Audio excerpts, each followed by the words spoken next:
Good evening, everyone, and welcome to the Brian Crombie Radio Hour on Saga 960. I have come across someone who's got one of the most fascinating lives and lifestyles and careers that I've ever met because she's a digital nomad.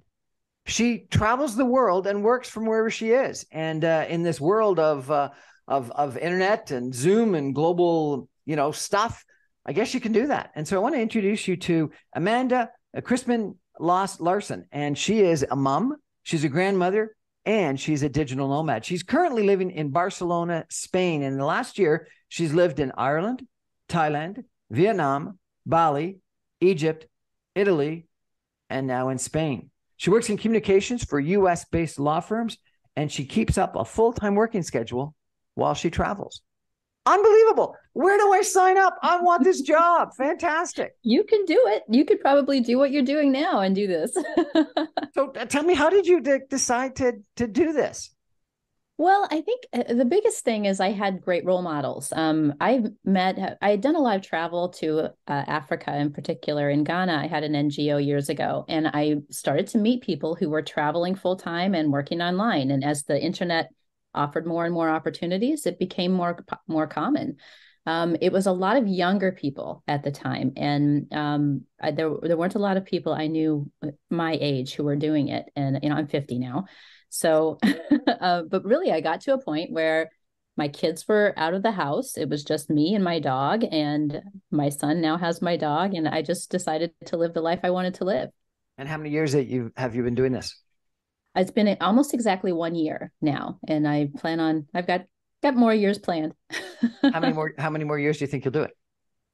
Well, I know I have at least a year and a half planned out and paid for. So it's the Virgo in me. But I know I'll do that. And then I think I've got to do some reevaluating. There's some things I've learned about taxes, for example, that make it a lot easier to do what I'm doing and save a lot of money, that I'm going to have to make some choices there. And then there's also some places that I've really loved that I think I might want to settle down for longer than a few months. So what's the typical? How long do you typically stay someplace? The minimum I like to stay someplace is a month. And Okay. like here in Barcelona, I've been here for almost 3 months now. I was in Bali for about 6.5 months. I absolutely loved it there.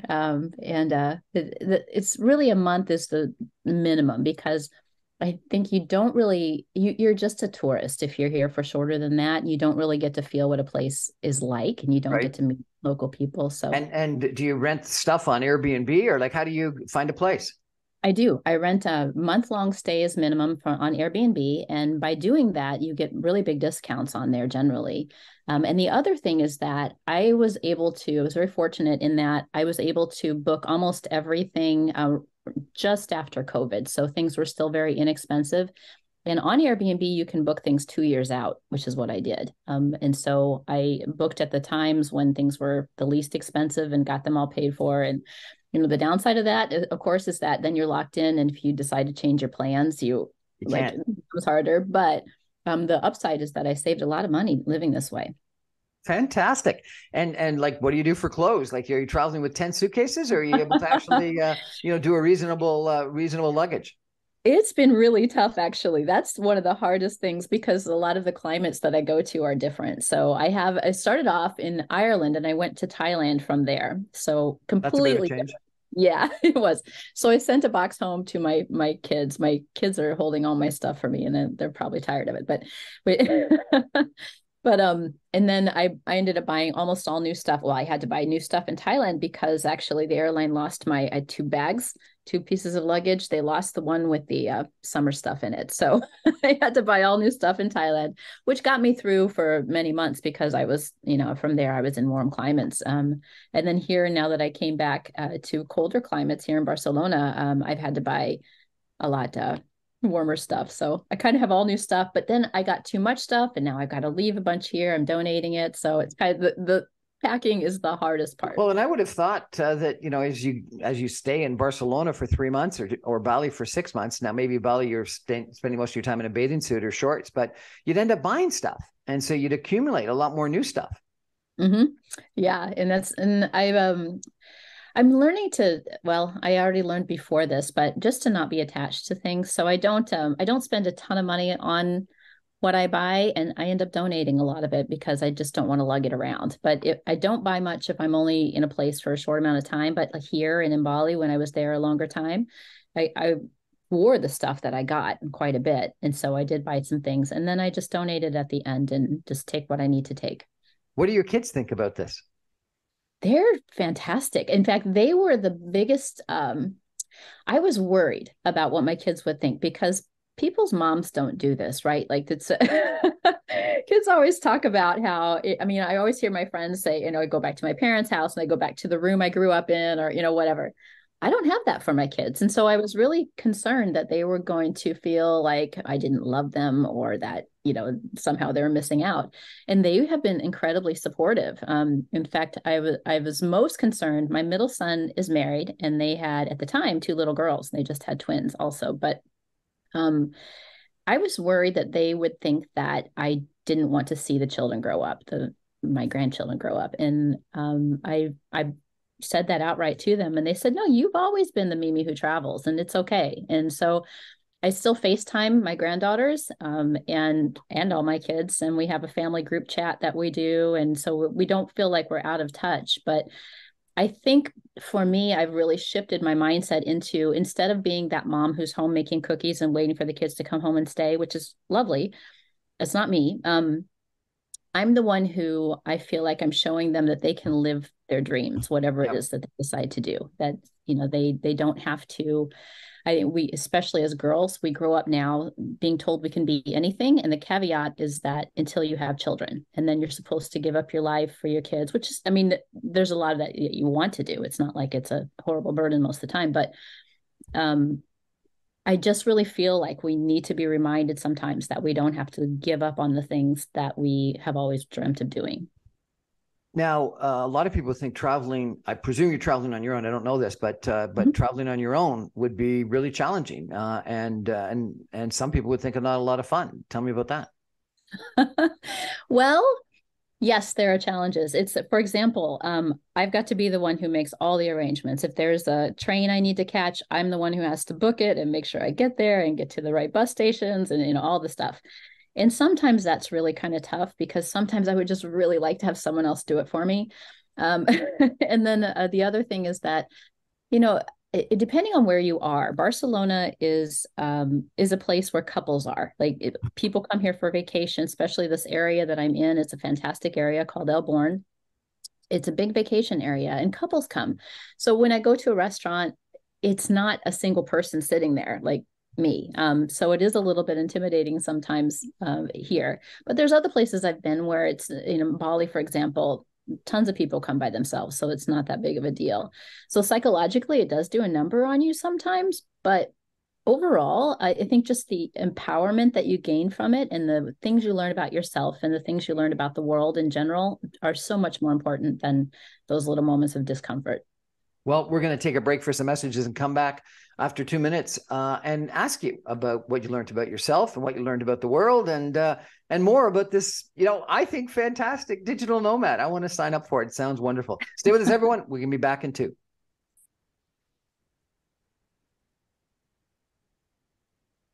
Welcome back, everyone, to the Brian Crombie Radio Hour on Saga 960. I'm having one of those, you know, those conversations that you have at times about, I want this person's life. I want to do what they're doing. They've got it all figured out. Because I think the idea of traveling the world as a digital nomad and being able to go to Barcelona and Thailand and Bali, oh my God, that sounds fantastic. But still be able to make money. And I guess the other thing is your attitude about leaving stuff behind and not getting you know, attached to stuff like, you know, homes and things like that. And when you've got a whole bunch of assets, personal assets, homes and other cars and dogs and other things, not that a dog's an asset, but you know, commitments, it is challenging to pick up and leave, whether it's for a week or 2 weeks, let alone for a year or two. And so we're challenged tonight and inspired by chatting with Amanda Christmann Larson. She is a mom, a grandmother, and a digital nomad currently living in Barcelona. And she's, for the last year, been traveling the world and still working as a digital nomad, working in communications for some law firms. So Amanda, welcome back.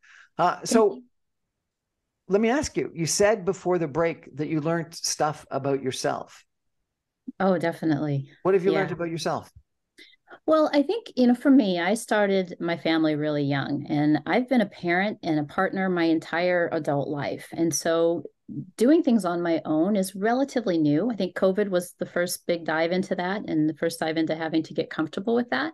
But when you're traveling just by yourself, the things like you just have time to think and you have time to experience the world with different mirrors than our normal. Like normally when we're in our own city, our own comfort zone, we have the same mirrors in other people that are all around us, and we don't really get challenged like that. But when you travel, you meet people from all different cultures. You're in different situations that challenge you in different ways, and you see yourself through those mirrors in different ways. And so, like for me, I mean, one of the biggest lessons that I've learned is that I can get through anything.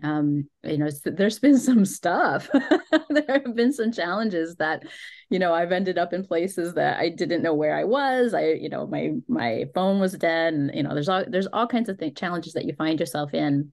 And even just the simple things like being put in an entirely different city and situation where no one speaks English, and you have to get around and figure out where you're going, and you have no idea, and that kind of thing. You really gain a lot of confidence, and I'm really grateful for those lessons. It's been really great. Is this like an Eat, Pray, Love tour of the world? What's really funny is that originally I was not supposed to go to Bali, and when a couple of friends had mentioned Bali off and on throughout the months I was planning, and I thought, no, that's so cliche. I just didn't want to do that because that was, that's what Bali is. And so I originally was supposed to go to Vietnam for the time that I went to Bali, the original time. And my flight got canceled, and then my Airbnb weirdly got canceled. So the universe was speaking to you. Yeah, well, that's what my best friend told me that too. She also had a dream that something bad happened to me in Vietnam. So she's like, don't go. So, but with all these other things happening, I thought, well, I'll figure something else out. And two of my friends kept saying, you got to go to Bali. So and so went there and they loved it. So I thought, well, I'll try it. And I went, and it is now very much my favorite place on the planet. So really, did you stay in Kuta Beach or Sanur? Oh, neither. I did the first month I was there. Well, it was very post-COVID, like the first month that they opened Bali up for tourists. So there were no tourists there. But I stayed in Tabanan, which is it's west of the city, and it's very rural. And there was other than two Irish tourists who came and stayed where I was, there are very, very, very few people who spoke English in the area. So it was very remote and very challenging that way, but wonderful that way. And so I stayed there for the first month, and I ended up going to Ubud, which is the Eat, Pray, Love city, the big cliche city. And I stayed north of there in the rice fields, and it was an amazing experience. So why? I think just the culture of Bali itself. I'm not into the touristy areas because they're starting to change a little bit, just because they can't help it but be influenced by all these other cultures. But the original Bali Hindu culture is so kind and loving and connected to nature, and the people are just that way, and it's phenomenal.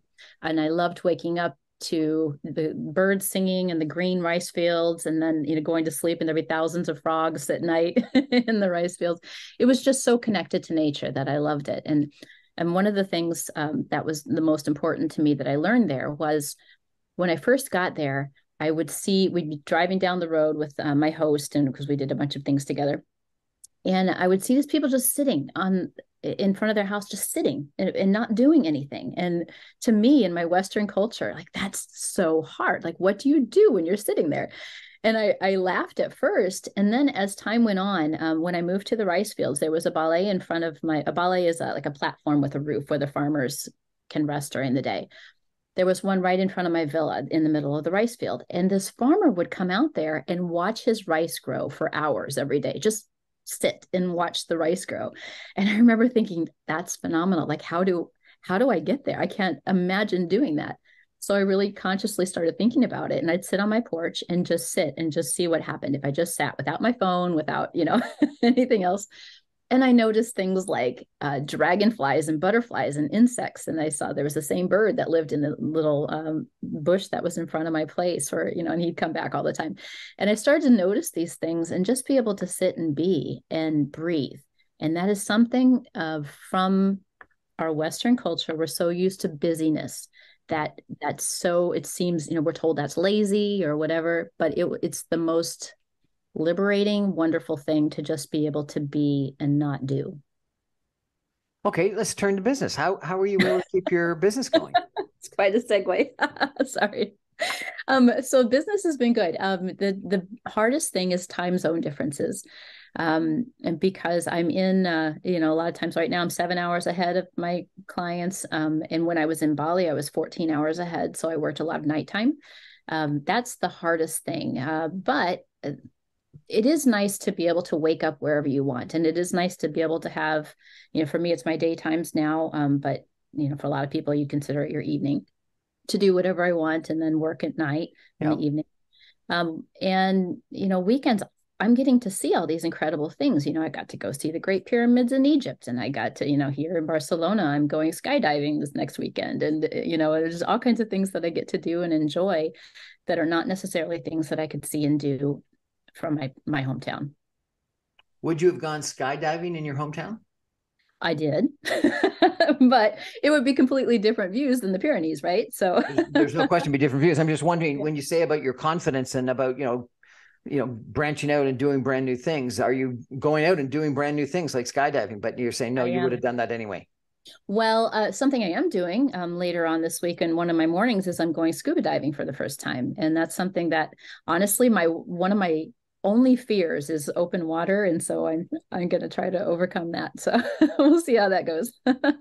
So you're able to keep the business going. Mm-hmm. You end up having video chats, FaceTime chats with your kids and your grandchildren. So you're able to, keep that going. And it sounds like you're able to chat with your friends, and they're able to persuade you to go to Bali, so that you're able to keep your friendships alive. Do you feel disconnected from your past life and from, your home and stuff like that? Or no, because of all that video connection, you feel still connected? Technology is incredible. I still feel very connected physically in that way. The way that I don't necessarily is that now, my life is so different than it was. And I find that, a lot of your friendships kind of fall away, and then you end up with new ones, because like people I've met here and all throughout my travels, some of those people are my closest people now. But I do find that it's really difficult sometimes to keep those friendships going when you don't have anything in common anymore. And that is something that universally, there's a lot of groups out there for digital nomads. And that's one of the things that gets talked about quite a bit. Oh, really? That's interesting. There's groups for digital nomads. I didn't know that. Yeah, there's whole web communities, on different websites, but there's also Facebook groups. There's a ton of Facebook groups on it. And they're all different. There's a lot that focus more, it's a lot of younger people. And their jobs are different. Their lifestyles are different. They tend to live, they'll stay in hostels all the time. I don't ever do that. I stay in like old people places like I do. But there's a vast difference between most of the younger digital nomads and then the people my age who are living out a dream, but we've already built our careers and we've already, have our families and our lives. What do your clients think about this digital nomad existence? Do they know? They must know. Oh, they know. Yeah. Yeah. Well, originally, my primary client is a law firm in the US, and I was working in the office there, and I'd been wanting to do this. And I decided years before I wanted to, but then COVID happened and lots of things. And so I put it off. And then I got to a point where I thought to myself, what am I waiting for? It's not going to get easier. I'm not getting younger. It's not, there's nothing that I'm tied to here that's not temporary if I want it to be. So I decided to do it. I started my corporation. I did, all the stuff online that I needed to do that, and got that all in place. And I notified my boss because they have a very strict policy of no remote work. So I said, I'm really sorry. I'm going to have to resign because this is the life that I want. And I was really, really, really fortunate to get a boss who understood and said, okay, you can do this. Will you still work for me and do the same thing just as a contract worker? So that's what I'm doing. And they've been very supportive so far, but I think a lot of that is because, frankly, I still work my butt off. I still, I'm available for phone calls all night long. I'm available for, if somebody needs something, I still get it done, and I still put in the hours. It's not a vacation. And that's one of the biggest misconceptions that people think is they think it's so glamorous and like you're on vacation all the time, but I'm still putting in 8 hours a day on most days, and sometimes a lot more than that. And so it's kind of like, the people who live here work here too. And I'm still on their schedule also. It's just that I wake up different places. That's fascinating. Do you think this is a lifestyle that more people should give a shot? I think it's not for everybody, because there is an element of you have to be pretty secure doing things by yourself and trying new things. And I know a lot of people who would really struggle with that. There's also an element of, it's hard to date. For example, I'm single, and to find somebody, first of all, with the same heart would be one thing, but then also to find someone with the same schedule, whole different ballpark. But so those kind of things, those can be really difficult and challenging for people. And then also sometimes people don't want to leave their families behind. So I understand that too. For me, this is the right thing to do. And I do wish more people would get out and travel, period, especially Americans, because there is so much that we have to learn from other people and other cultures in the world that I think we're really missing out, because a lot of Americans just don't travel, and they don't even go beyond their hometown. And I think we're really missing out on so much input and so much perspective that would really be helpful. And for all of us, the more we know, the more people we know, the more people we have conversations with, the more hard conversations that we have, the better off we all are as a planet, I think. And I wish that everybody would do it. You mentioned dating. There was this report that some lady had something like 40 first dates in several different countries and cities as she was traveling around. Have you been doing that? No, no, it's been very, very, very limited this last year. And honestly, I needed that. I needed to have just me. And I don't know that I would have said that before I left, but now I really feel that that's been the most beneficial thing, is for me to really rely on me and not have, I don't know, when you're with somebody else doing this, and when you're with somebody else traveling, period, whatever you do it with that person. Like if you're on a bus, you're looking at them and talking to them, right? Or, whatever you're doing, you're sharing it with this other person. If it's just you end up talking to everyone around you, and especially other single or solo travelers. And you meet so many more people and do so many more really kind of incredible things that you wouldn't do if you were with somebody else. So, dating's fun, but right now I'm kind of having the time of my life. So it's all good. Well, it sounds like a pretty good time of your life. We're going to take a break for some messages and come back with Amanda in just 2 minutes. Stay with us, everybody.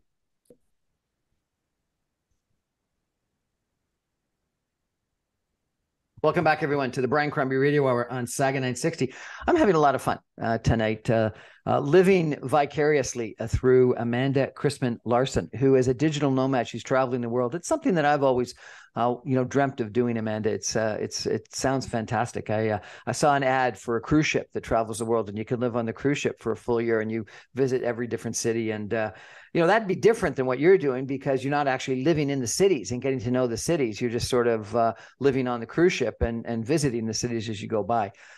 But frankly, both sound fantastic. So I'm enjoying hearing your travels and your experiences as a digital nomad. Amanda Christmann Larson is a mom. She's a grandmother and a digital nomad working in communications for some law firms. And she's currently living in Barcelona, Spain. She has in the past year lived in Ireland, Thailand, Vietnam, Bali, Egypt, Italy, and as I said, now Spain. Amanda, I'm sorry, but I got to ask you, was there a divorce or a death or something or other that was the catalyst to you wanting to do this? Well, I think during COVID, a lot of us reevaluated our lives and reevaluated really what was important, and it was a big time for a lot of us to really dig deep because we had so much time to think about things. And for me, that was a catalyst to just to see just a reminder of how temporary everything is. But also, my best friend was dealing with a very serious form of cancer, and we didn't know how it was going to go for her for several different times. We were very, very worried. And I think that also really reminded me that life is so short and we don't need to put off these things that we've wanted to do our whole lives. And they're really important to live now and not the one day thing. It's, Yeah. you just have to decide. So How was your friend? Did she survive? She did. And she's actually doing really well now. Excellent. So yeah, I'm thrilled about that. So you came to the conclusion that life is short and you wanted to do some of those things. Was traveling something that was on like a bucket list for a long period of time? Yeah, it was. I'd actually done a lot of traveling. I had an NGO in Ghana for about 9 years, about 7 years actually. And so I'd done a lot of traveling there. And through that, I met a lot of people and really kind of got the bug for traveling, so to speak. And so yeah, but I always I always wondered what else was out there. I always wanted to experience life in different places, meet people from different places. My favorite thing is just sitting down with somebody and having conversations about life and, all the things you're not supposed to talk about, religion and politics and, all those things. It's really fantastic and it's been really rewarding. And doing that with different people around the world. I spent some time in Nigeria, not in Ghana, but that's completely different than Spain or Italy or even Bali. That must have been tough going there for 7 years. Yeah, I spent a total of about 2 years. Well, according to my passport and my visa, about 2 years there in total. And it was wonderful experience, and the people I met, the experiences I had were so life enriching, and it was just really great. So. Now, was there a divorce or a husband that was part of the thinking here? He doesn't count. We don't need to talk about him.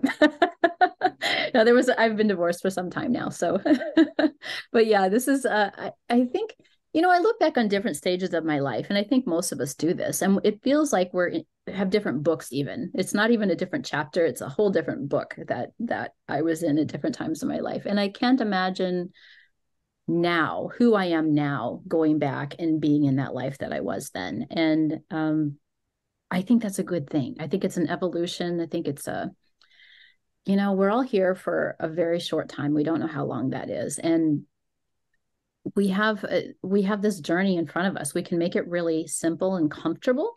And a lot of people are really focused on the comfort part. They want to have the creature comforts, the house, and they want to have the, community that they're in their whole lives, and they want to have their family and just, know what's happening tomorrow. That's fantastic for a lot of people. And I certainly don't slam that in any kind of way. But some of us always want to know what else is out there. We always want to experience new things. We don't like routine. We don't like, I don't want to know what I'm doing tomorrow. I would rather not, have, I couldn't ever, do something where I did the same thing every day. And for me, this is where I want to be. And I'm just really thrilled that I finally said yes to myself. God, it sort of sounds like the spaceship Enterprise and its 5-year mission to explore brave new worlds and brave new civilizations, and they're bold to go where no Amanda has previously gone before. I hope it's more than a 5-year mission. I think this whole life has been like this for me. So well, that's fantastic. So let's talk about some of the places. Where'd you go in Italy? In Italy, just in Rome. I have 3 more months that are scheduled in different places in Italy over the next year and 4 months. So I'll be in is it Umbria? I think Umbria, yeah. And then Tuscany, and then also in Puglia for 1 month at a time, each one of those places. So I'm excited to see those. And Tuscany, you're going to be in Florence or in the rural part of Tuscany? It'll be rural, and I'm actually staying in an old castle there that's been turned into a B&B. And even like this place I'm in right now, I really love history. And so where I am right now, Picasso used to live in this building. Really? When he was a child. Yeah. So it's kind of I don't know, it's just kind of neat to have these little things that are quirky. And what about Thailand? Did you go to the islands or Phuket? or I Chiang didn't. Rai and Chiang Thought Mai? I thought I would like Phuket originally before I went, and I didn't. So I ended up going to Krabi across the way, and Crombie was fantastic. Again, there were hardly any tourists there yet because it was so post COVID. But and then I ended up going to Koh Samui, one of the islands, and it was lovely too. And where are some of the places you still want to go? Well, one of the things I'm struggling with is that my big places I've hit now. Like I've I've already seen them. But there's lots of places that I'm really excited to go. I'm going back to Egypt in a couple of months here, and I'm really excited about that. I'll stay in El Guna, which is by Hurghada. It's its own little community. It's a fantastic community. I'm going to uh, because I'm American, they have the Schengen. I think it's the same for Canadians. There's the Schengen zone rules where you can only be in the Schengen zone, which is most of Europe, for 90 out of every 180 days. So I can't stay within Europe. I have to kind of keep going out. But Ireland and Scotland are not part of that. So I'll be in Ireland and Scotland coming up. And then where else will I be? Gosh. I'll be in Montenegro and in Macedonia. Yeah, gosh, some other places in Eastern Europe that aren't part of Schengen. So I'm really excited to see those places too.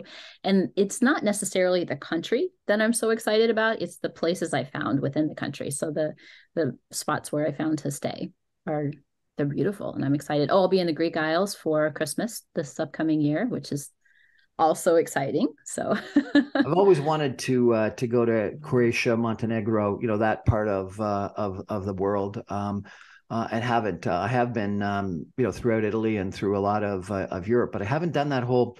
I don't even know what's called the peninsula there with Bosnia, Serbia, Croatia, Montenegro, Albania, Greece, etc. So that'll be fun. And Montenegro, I understand, is just spectacular. That's what I hear. In fact, I went to Munich for a long weekend a couple of weeks ago, and had a fantastic time. But I met a man on the train, ironically, he's lives in New York, but he's from Montenegro, and he has. Asked you out on a date. No. It wasn't that.